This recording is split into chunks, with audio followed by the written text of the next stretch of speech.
Jeffrey Lang.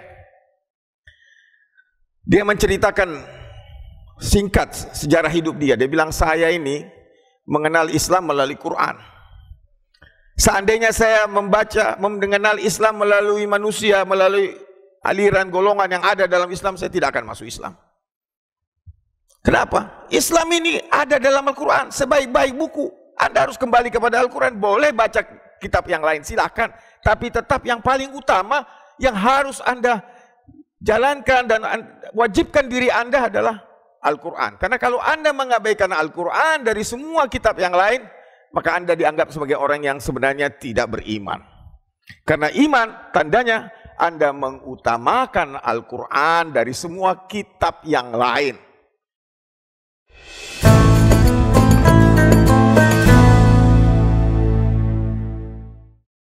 Alhamdulillahilladzi arsala rasulahu bil huda wa dinil haqq liyudhhirahu 'ala ad-dini kullihi wa kafa billahi shahida. Alhamdulillah nahmaduhu wa nasta'inuhu wa nastaghfiruhu wa na'udzu billahi min shururi anfusina wa min sayyiati a'malina. May yahdihillahu fala mudilla lahu wa may yudlil fala hadiya lahu. Ashhadu an la ilaha illallah wahdahu la syarika lahu wa ashhadu anna Muhammadan abduhu wa rasuluhu la nabiyya ba'dah. Allahumma salli wa sallim wa barik ala sayyidina wa maulana wa habibina Muhammad wa ala alihi tayyibin at-tahirin wa ashabihi al-mayamin wa ala man ittabi'ahum bi ihsan ila yaumiddin. Ibadallah, usikum wa iyaya bitaqwallah, faqad fazal muttaqun. Qala Allah Ta'ala fil Qur'anil Hakim, a'udzu billahi minasyaitonir rajim. Ya ayyuhalladzina amanu taqullaha wal tanzur nafsun ma qaddamat ligad wattaqullaha innallaha khabirun bima ta'malun. Wala takunu kalladzina nasullaha fa'ansahum anfusahum ulaika humul fasiqun. Sadaqallahul aliyil azim wa sadaqa rasuluhul karim. Para hadirin sidang Jumat yang berbahagia, pertama-tama kita panjatkan puji syukur kehadirat Allah Subhanahu wa taala atas limpahan nikmatnya kepada kita, nikmat Islam, nikmat iman, dan nikmat dijadikannya kita sebagai umat Nabi Muhammad, sebaik-baik umat yang diturunkan, yang dikeluarkan di antara sekalian manusia. Kita bersaksi bahwa tiada ilah, tidak ada yang kita sembah, tidak ada yang paling kita utamakan, tidak ada yang paling kita cintai kecuali Allah. Dan kita bersaksi bahwa Muhammad adalah hamba dan utusan Allah, dan tiada lagi Nabi sesudahnya. Salawat dan salam kita haturkan kepada junjungan kita Nabi besar Muhammad, dan juga atas keluarganya, sahabatnya, dan sekalian para pengikutnya yang mengikutinya dengan ihsan hingga akhir zaman. Saya berwasiat kepada diri saya dan kepada hadirin sekalian untuk senantiasa bertakwa kepada Allah Subhanahu wa taala, karena sesungguhnya hanya orang yang bertakwa sajalah yang akan meraih kejayaan, kemenangan. Allah mengingatkan kita di dalam Al-Quran dalam surat Al-Hasyr. Ya ayyuhalladzina amanu taqullah, wahai orang-orang yang beriman, bertakwalah kepada Allah. Wal tanzur nafsun ma qaddamat ligad, dan hendaknya setiap jiwa memperhatikan, melakukan introspeksi terhadap dirinya, apa yang telah ia persiapkan untuk hari esoknya. Wattaqullah, dan bertakwalah kepada Allah. Innallaha khabirun bima ta'malun, Allah maha mengetahui apa yang kalian kerjakan.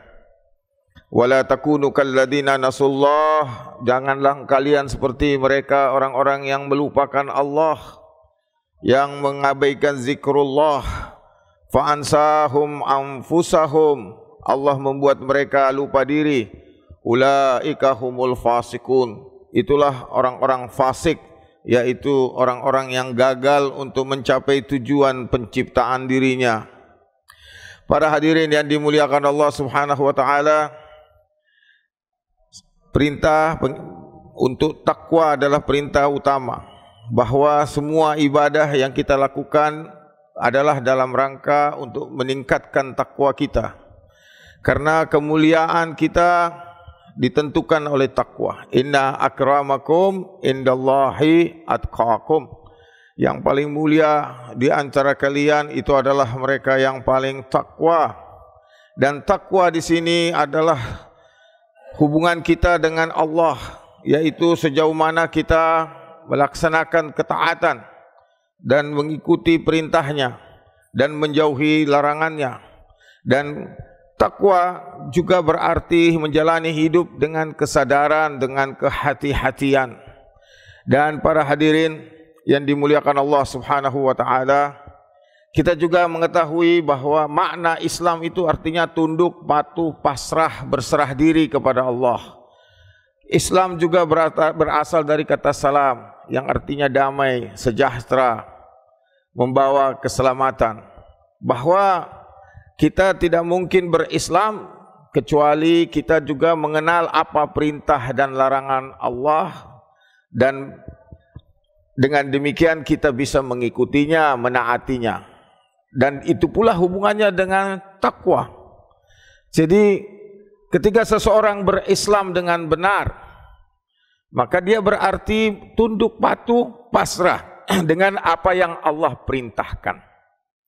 Dan itu pula makna takwa, bahwa Anda menjalankan apa yang Allah perintahkan, menjauhi apa yang Allah larangkan. Dan dalam hal ini, kehidupan kita ini, kita punya tugas. Disebut di dalam Al-Quran bahwa Allah menciptakan manusia ini untuk menjadi khalifah, menjadikan kita sebagai khalifah di muka bumi. Dan kemudian di dalam ayat yang lain Allah juga menyebutkan bahwa kita diciptakan untuk menjalankan ibadah. Jadi ada dua hal. Di satu sisi Allah menegaskan kita ini adalah khalifah di muka bumi. Di sisi lain Allah menegaskan bahwa kita diciptakan Allah, wa ma khalaqtul jin wal ins illa liya'budun, untuk beribadah kepadaku. Dan melalui ibadah inilah kita sebenarnya menjalankan tugas kita. Bahwa apa yang disebut ibadah sebenarnya adalah segala sesuatu yang kita lakukan dalam hidup ini yang sesuai dengan tuntunan Allah.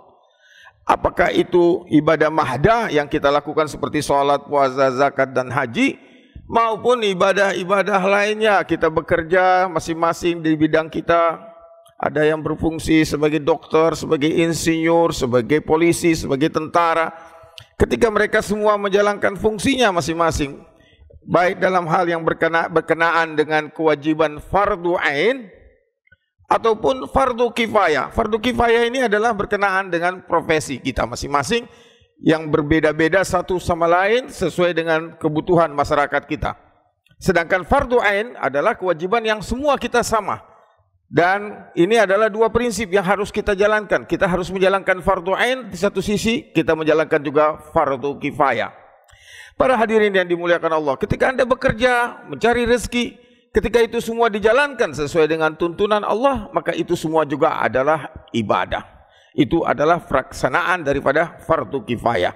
Sedangkan ketika Anda menjalankan kewajiban yang sudah ditetapkan yang bersikap umum, mutlak adalah salat, puasa, dan seterusnya, maka itu adalah fardu ain. Nah, dengan pelaksanaan ini semua, harapannya kita menjadi manusia yang disucikan Allah Subhanahu wa taala untuk meraih kedudukannya. Untuk itu kita diciptakan oleh Allah Subhanahu wa taala itu menjadi khalifah di muka bumi.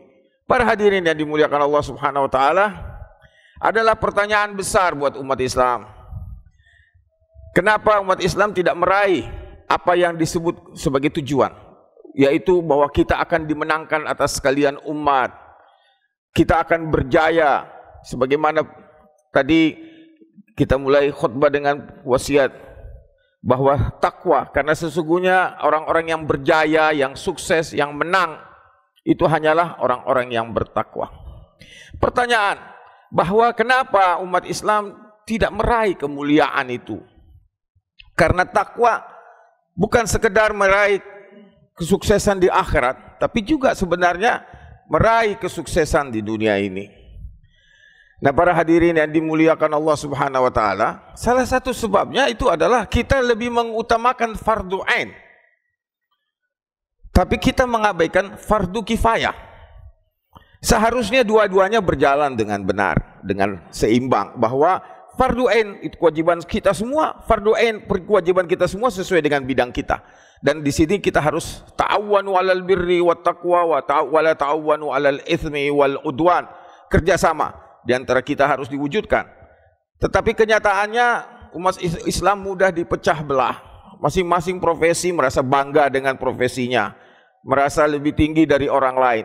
Nah, inilah yang kemudian menghancurkan umat Islam, karena kita mengabaikan tugas-tugas duniawi yang sebenarnya juga menjadi bagian daripada ibadah kita.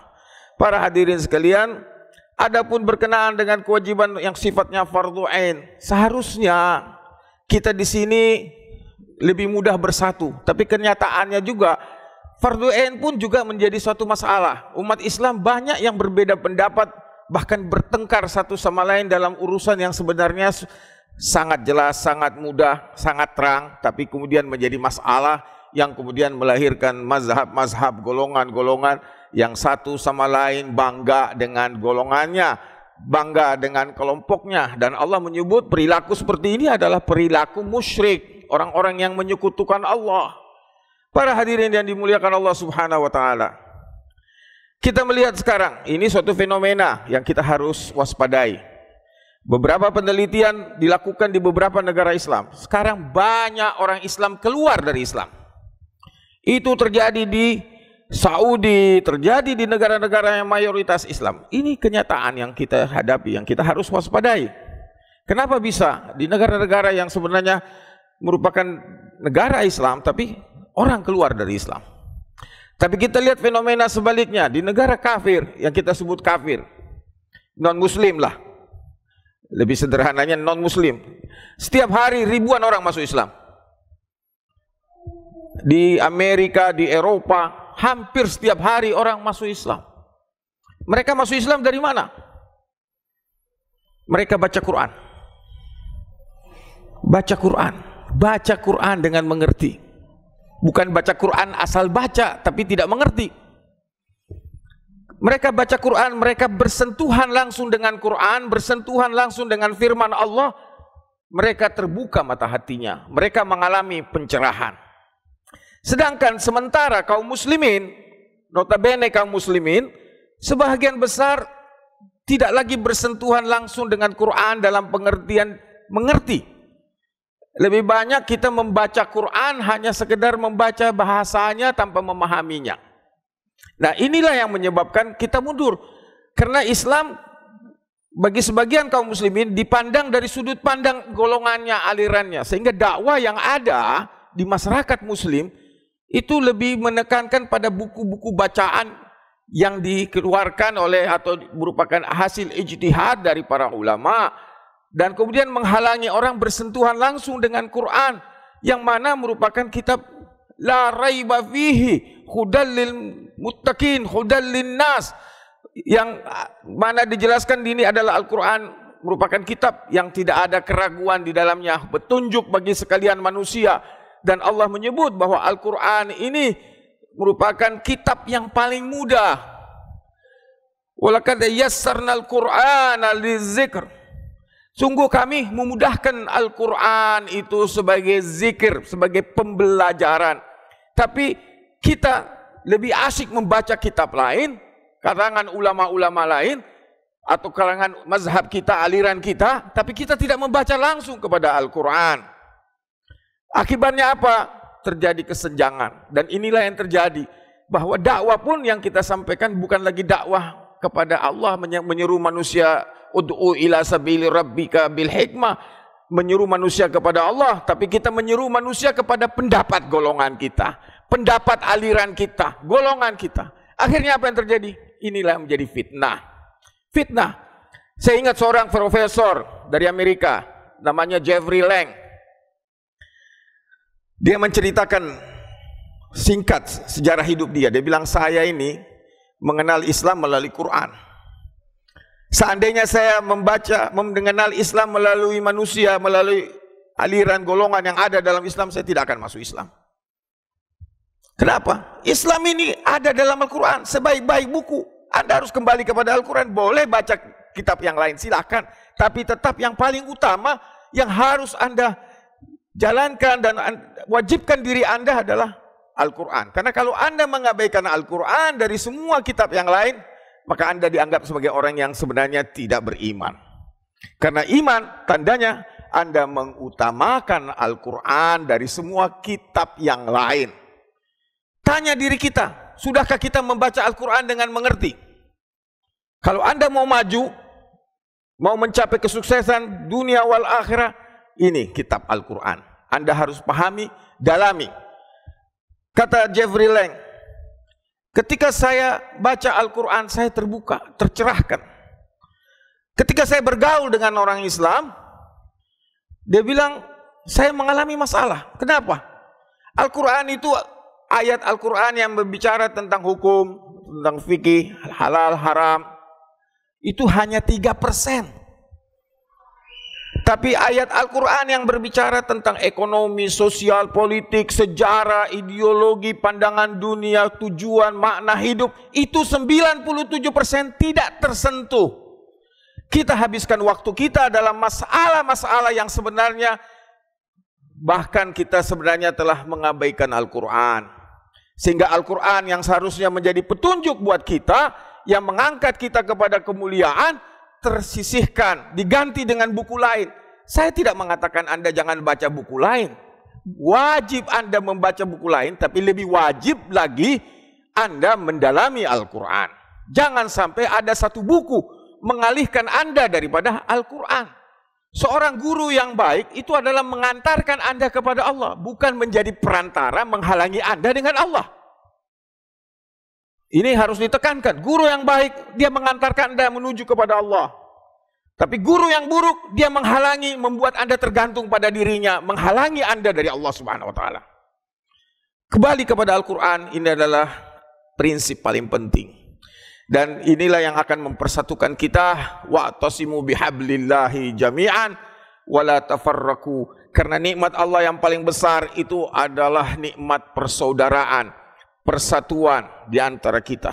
Dan nikmat ini hanya bisa kita raih kalau kita kembali kepada Allah. Wa'tasimu bihablillahi, yaitu berpegang kepada tali Allah. Wala tafarraku, dan jangan berpecah belah. Karena nikmat Allah yang paling besar adalah mempersatukan umat, mempersaudarakan umat. Bahwa Nabi mengatakan, maukah kalian kuberitahu amal yang lebih baik dari sekedar sholat, puasa, dan zakat, dan sedekah? Sahabat bertanya, ya Rasulullah, kami ingin tahu apa amal itu. Rasulullah mengatakan, amal yang lebih baik dari sholat, puasa, sedekah adalah menyatukan umat, mendamaikan umat. Islah, mempersatukan manusia, mendamaikan di antara manusia. Karena sesungguhnya perselisihan, pertengkaran itu mencukur kebaikan. Anda melakukan kebaikan apapun dalam ibadah Anda, tapi kemudian Anda berselisih satu sama lain, maka kebaikan Anda hilang nilainya. Anda menjadi umat yang dikuasai oleh umat lain. Karena kita tidak bersatu di antara kita, karena kita semua telah sampai sadar menjadi musyrik, yaitu membelah, memecah belah agama ini menjadi golongan-golongan, kemudian satu sama lain bangga dengan apa yang ada pada dirinya. Ini yang terjadi, para hadirin sekalian. Kalau kita mau maju, kata Nabi, kalau Allah menghendaki kebaikan bagi suatu kaum atau seseorang, bassaruhu uyubah, Allah akan tunjukkan kepada orang itu kekurangan dirinya, sehingga dengan demikian dia bisa memperbaiki dirinya. Tapi sebaliknya, kalau orang yang tertipu, ketika dia gagal atau tidak berhasil, dia cari kambing hitam, nyalahin orang lain. Nah, inilah yang terjadi. Kita nyalahin Yahudi, Nasrani, dan lain-lain, tapi kita tidak mau introspeksi diri kita, bahwa Allah menjamin kita. Al-Quran menegaskan, alaikum anfusakum la yadurrukum man dalla idza ihtadaitum. Jaga dirimu, pelihara dirimu, perhatikan dirimu. Tidak seorang pun yang sesat itu bisa mencelakai kamu, mengalahkan kamu, memudaratkan kamu, kalau kamu sudah dapat petunjuk. Kalau kita kalah artinya apa? Kita belum dapat petunjuk. Kita masih melakukan beberapa hal yang melanggar perintah Allah. Karena yang dijanjikan Allah bukan untuk orang Islam, yang dijanjikan Allah untuk orang beriman. Kenali makna iman dengan benar. InsyaAllah Allah akan menolong kita semua. Barakallahu li wa lakum al-Qur'anil azim wa nafa'na wa iyyakum bima fihi wa dzikril hakim wa taqabbal minna wa minkum tilawatahu innahu huwas samiul alim. Aqulu qawli hadza astaghfirullahal azim astaghfirullahal azim li wa lakum wa li syairil muslimina wal muslimat wal mu'minina wal mu'minat al ahya'i minhum wal amwat fastaghfiruh innahu huwal ghafurur rahim.